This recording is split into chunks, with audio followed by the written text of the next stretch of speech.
മറ്റൊരു കാര്യം ബിജെപിയുടെ സംസ്ഥാന അധ്യക്ഷനുമായി ഉയർന്നു വന്ന പ്രശ്നമാണ്. ശ്രീ രാജീവ് ചന്ദ്രശേഖറിനെതിരെ ഉയർന്നു വന്നിരിക്കുന്നത് ഏറെ ഗുരുതരമായ ഒരു ആരോപണമാണ്.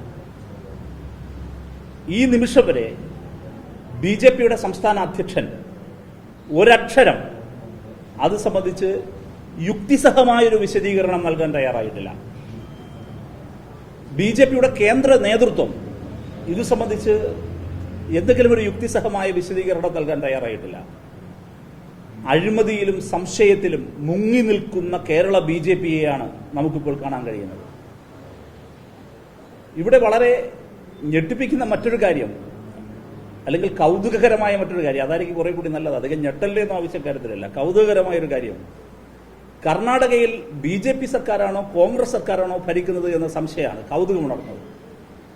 കർണാടക ഭരിക്കുന്ന കോൺഗ്രസ് സർക്കാർ ഒരക്ഷരം ഇത് സംബന്ധിച്ച് മിണ്ടിയിട്ടില്ല.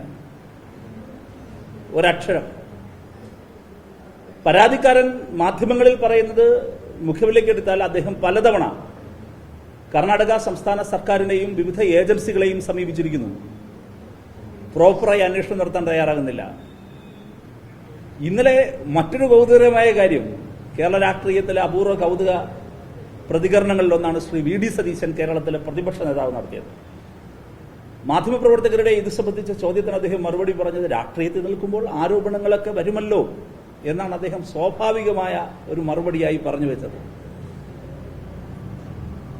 ഇവിടെ വ്യക്തമാകുന്നൊരു കാര്യം, കോൺഗ്രസ് ബിജെപി ഡീൽ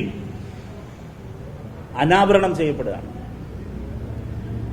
കേരളത്തിൽ ബിജെപിയും കോൺഗ്രസും തമ്മിലുള്ളത് KC-RC ഡീലാണ്.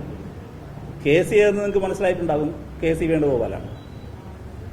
RC എന്ന് കേൾക്കുമ്പോൾ, KC-യുമായി ചേർത്ത് RC കേൾക്കുമ്പോൾ സാധാരണ തോന്നുന്നത് രമേശ് ചെന്നിത്തലയാണ്. ഇപ്പൊ അതൊന്നുമല്ല ഡീൽ, അത് രാജീവ് ചന്ദ്രശേഖറാണ്.